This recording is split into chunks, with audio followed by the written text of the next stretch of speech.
YouTube channel. As always, my name is Anna, and today we are actually going to be continuing our series of Munchausen by Proxy. Today we are going to be covering Lacey Spears. If you missed last week's video on Blanca Montano, I will have a link to it in the description down below, and then you should also be seeing something populating for you up here. So let's go ahead and get started. So Lacey Spears lives in Huntsville, Alabama, and she has given birth to a beautiful baby boy whom she names Garnett Spears. Now, she gave birth to Garnett on December 3rd of 2008. 9 days into little Garnett's life, he's already being taken into the hospital due to complaints from his mother. Lacey would claim that Garnett was having trouble eating and keeping down his milk, his formula or breast milk, and he was having a lot of infections. By the time Garnett was 8 months old, so not even a year old, he actually would undergo surgery to have a feeding tube inserted, and then also he would have another type of surgery as well. But by 8 months old, he did have a feeding tube installed. I'm not sure if this one was done before or after the feeding tube was implanted. There's articles that conflict. Some say that he had it this type of surgery at 1 month old. Another one said that he didn't have it until he was 8 months old. But essentially, the surgery that he would have is called a Nissen fundoplication. For this type of surgery, doctors would have to make an incision. And then what they do is they make the incision and then they wrap the top of your stomach. They wrap it around your esophagus, and it recreates like a valve. And then what this does is that it makes it so that you don't like throw up. It is mainly like a surgery that's done for people who have complications with acid reflux, but this was essentially done to Garnett. And so at this point then, since he has the feeding tube and he has this surgery, he basically, anything that he is being fed through the feeding tube, there's no way for him to reject it and to throw it up. He's basically stuck having to deal with it. So from Garnett being 9 days old until he was 5 years old, Garnett would be in and out of hospitals for multiple reasons, for different things, anything ranging from like infections to his eating problems, which I would think logically that if you're having a feeding tube inserted and you're being fed like through that feeding tube and you've had surgery to not reject food, that there shouldn't really be an issue with you being able to eat, but somehow Lacey has made it to where he still has trouble eating. So here's one thing that Lacey would do, kind of like a trick, and I've noticed this with a lot of other cases as well, but it really irks me. And it's the fact that Lacey would take Garnett to different doctors until she basically got the answer that she wanted. So she would go to one doctor complaining for one certain thing. They would conduct tests. They would tell her, hey, he's perfectly fine, nothing's wrong. Send them on their way. She would go to another doctor, tell her the same thing, go to another doctor, tell her the same thing. She kept going until she finally just found the doctor that told her what she wanted to hear. And just like a simple question that I have that I wish and I hope that someone can answer for me is, why can't there be any sort of practice put into place to where these doctors in these hospitals can kind of talk to each other and be like, hey, they came in for this, watch out for it. Kind of like how people go into the ER for like seeking drugs and stuff like that.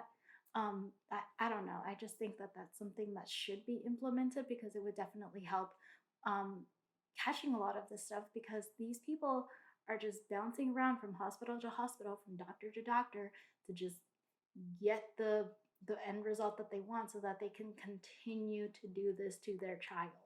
And I mean, let's be completely honest. If somebody wants to talk and say it's because of, I'm not even sure if HIPAA would be the right violation, but like a medical history problem, like we're supposed to give our medical history to our oncoming doctors. I don't think everybody does, to be completely honest. But still, it would be nice to have that because then you can see exactly what is going on. But let me go ahead and stop my rambling and let's move on. So let's go ahead and actually fast forward in Garnett's life to when he's 5 years old. So he's still having all of these mysterious medical problems that no one can figure out why or what's going on. Um, but also now he is no longer living in Alabama. Lacey and Garnett are now living in New York. So they would move to New York after Lacey was convinced that this was the best place to move for because it was the best when it comes to being able to help Garnett with his eating problem. So, January 17th of 2014, Garnett would be taken to Nyack Hospital by Lacey as well as one of Lacey's friends. So, the way it went down was Lacey phoned one of her friends to tell her that Garnett was actually having a seizure and needed to be taken to the hospital. When the friend gets there to take them to the hospital, she would find that Garnett was hooked up to one of the feeding bags and he was feeding and he was just sitting on the couch and he was just looking miserable. Court documents would also show that just before Garnett had this seizure and had to be taken to the hospital, that Lacey and Garnett had had a visit from one of Garnett's teachers. I'm gonna say this was probably just like to check in on him, make sure everything's okay. But that teacher would claim that there was a feeding bag, it wasn't attached to Garnett yet, so she was probably getting ready to feed him. But she said that at the time that she was there, Garnett had not been hooked up to the feeding tube. So probably what happened was after the teacher left and before the friend came, Lacey might have fed him and, in my opinion, might have done something to make it so that Garnett would have a seizure and would need to be taken to the hospital, in my opinion. They head to the hospital, and Garnett, he would be, of course, admitted, and the doctors would complete an EEG on him. And this actually is a test that tests for seizures, like any type of seizure disorder. Well, here's the thing though. No one would find this out until later on, but when you get an EEG completed, you actually are being recorded. There's a video camera thing. It's to like track for the seizures and such. So it's part of the tracking for when seizures come up so they can get some idea of what's going on. Well, Garnett didn't know about this. His mom didn't know about this. Garnett's entire hospital stay would be recorded. I believe it was like over 48 hours of footage since they were there for the entire weekend. So the 17th was a Friday. So 2 days later, on Sunday, January 19th, 2014, they would spend the weekend, like I said, in the hospital. The hospital would not recognize any signs of a seizure. The EEG machine would not pick up any type of seizure activity. So with this, the hospital basically said, hey, you're good to go, you're fine. Now, a few hours after receiving this news, however, video cameras would record Lacey and Garnett going just out of frame of the camera to the bathroom. And cameras would also show Lacey carrying a white cup into the bathroom with her and Garnett, along with an attachment for his feeding tube. They're going to the bathroom. Lacey's holding a white cup and an attachment that attaches to the feeding tube so that you can put stuff into it. And again, remember, Garnett did have that surgery, so nothing that gets put inside of him can come back out. So with this, they come out of the bathroom back into the view of the camera, and not even 30 minutes later, not even 5 minutes later, I think, Garnett would have these effects start, and he would begin to have headaches. There was reports of diarrhea, and he was dry heaving. Like, you can physically see on camera this kid just like stand up, and you can tell he's out of it and he's not feeling well after like that. When 5 minutes later he was good. He was sitting up, playing, doing what normal kids do. Well, luckily the effects of this would go away after a few moments. Like after some time it would pass and he would be okay again. So Lacey during this time would be on her phone, and that would come into play later. Like we'll go over that later. But after Garnett gets better, Lacey decides to take him back into the bathroom, again with a cup and again with the attachment. And after they come back that time, Garnett would start to have symptoms of like a seizure. He would look like he was having a full on seizure. But remember, he's hooked up to the EEG machine still. They still haven't removed it from him. And that EEG machine is shown to specifically pick up seizure like activity or any activity that's happening within your body, but it's not picking up a seizure. It's actually picking up brain dysfunctions and just slow brain movements, slow brain waves. So this issue isn't coming from seizures. It's basically coming from his brain. His brain is basically almost like shutting down.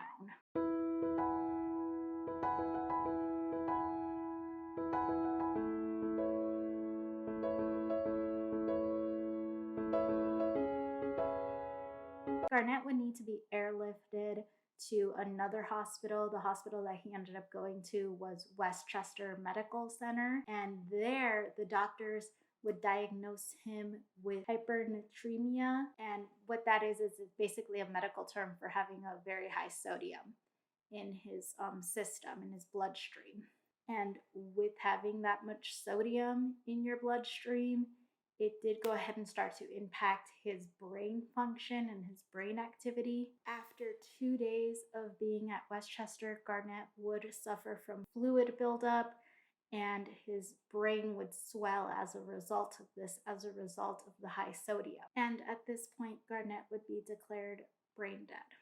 And after that, on January 23rd of 2014, at the age of 5 years old, Garnett Spears would pass away.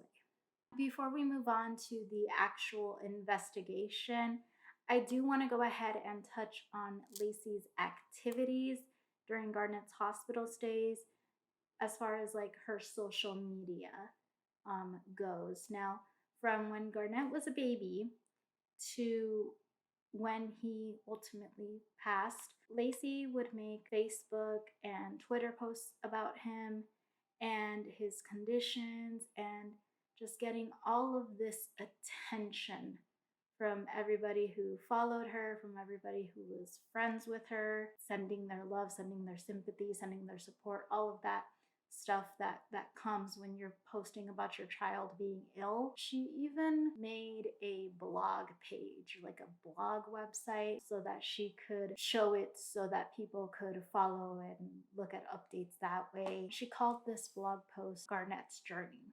This was another place for Lacey to give updates on Garnett's condition and what's going on with him, but she would also post on there about their daily lives, things that were going on in their lives, activities, things like that. Another thing that was posted onto this blog was about Garnett's alleged father. And I say alleged because a story that Lacey would tell police later on during the investigation, and basically kind of like a story that she would tell anybody, but it would be about Garnett's father.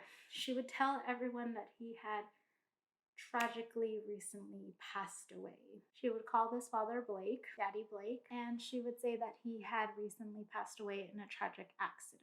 The name Blake and the picture Blake would turn out to be a real person, but it was not Garnett's father. It ended up being some guy that Lacey had gone on a couple dates with in Alabama. The real Blake was a police officer.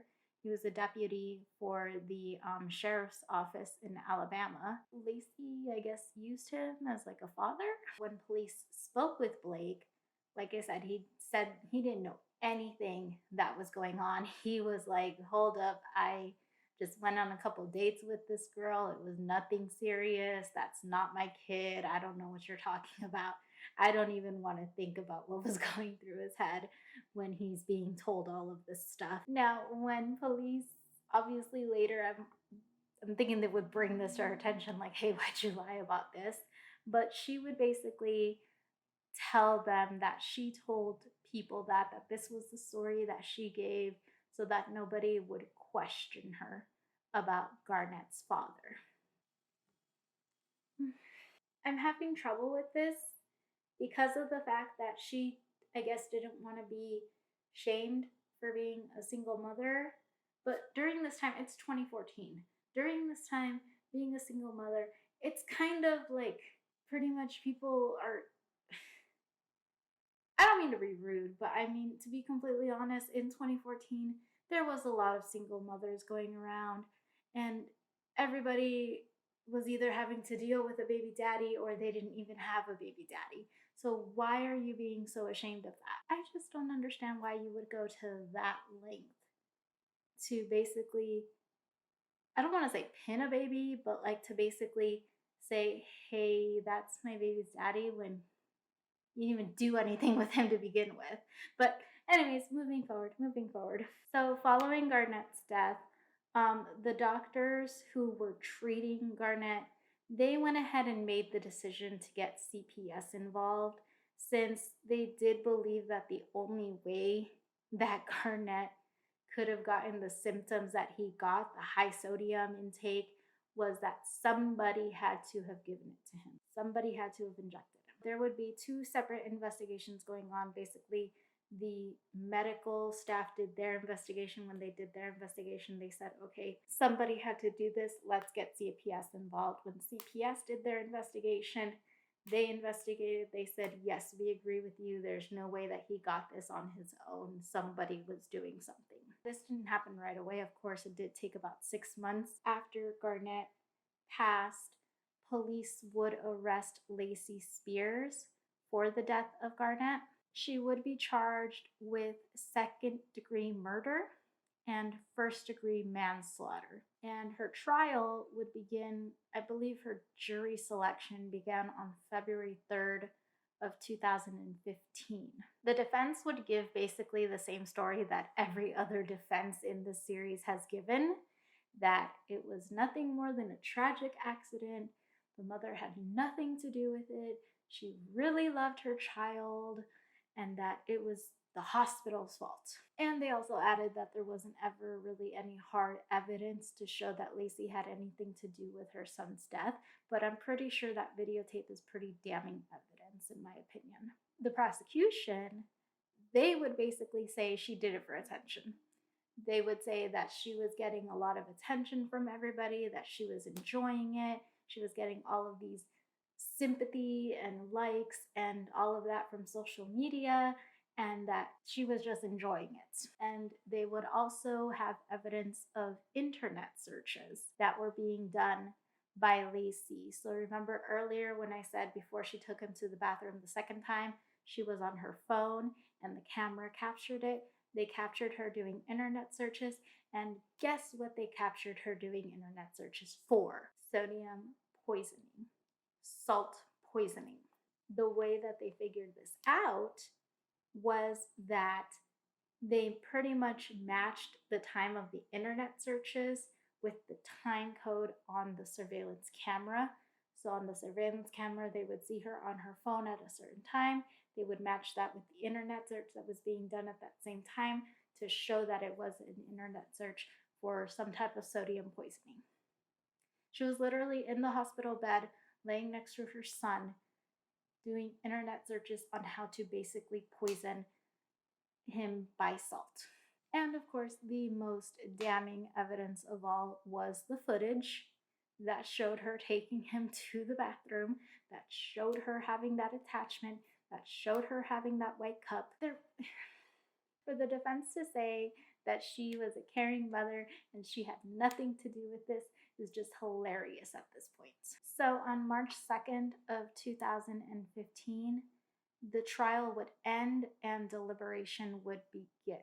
Deliberation did last 3 days. 3 days later, Lacey Spears would be found guilty and she would be sentenced to 20 years in prison.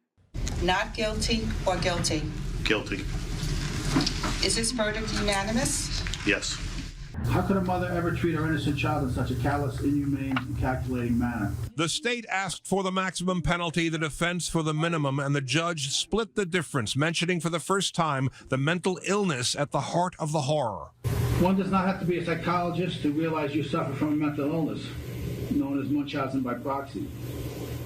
I hope you, over the next few years, come to terms with your condition by not imposing a maximum sentence on combining punishment with something that you really did not exhibit towards your son, namely mercy. It's a sentence of 20 years to life, 5 less than the maximum, 5 more than the minimum. Now, I read a couple different things that I didn't mention that I want to touch on. I think that the person who is pretty much like, kind of like the MVP of this is one of the nurse. I don't remember. I think it was Garnett's teacher, actually, now that I think about it.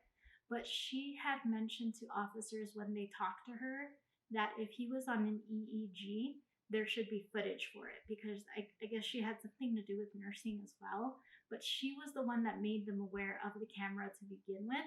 So that is just awesome. Now, the fact that Lacey did attempt to appeal based off of the fact that the evidence wasn't sufficient. I think she tried to appeal in like 2015, 2017, something like that. Obviously, it got denied, thankfully. But why are you trying to appeal when we have a video, a whole video showing you taking him into the bathroom, carrying all that stuff, and then magically he gets sick after he's just been given a clear bill of health? And another thing too that I forgot to mention, Lacey, one of Lacey's friends, I don't know if it was the friend that took her to the hospital, or if it was the friend, I don't know if it was the friend that took her to the hospital or if it was another friend, but there was a friend that Lacey basically asked to go to her apartment that they were at and to basically just take away every single thing in there, every single feeding bag in there that had salt in it. Why are you so worried about that if you didn't do anything? Okay, so I'm gonna go ahead and wrap up the case here. If you have any concerns, questions, comments, go ahead and feel free to drop it below. Don't forget to subscribe, like the video, and I will catch you guys next week for Dee Dee Blanchard. Bye. Mama, I'm a criminal. Mama, I'm a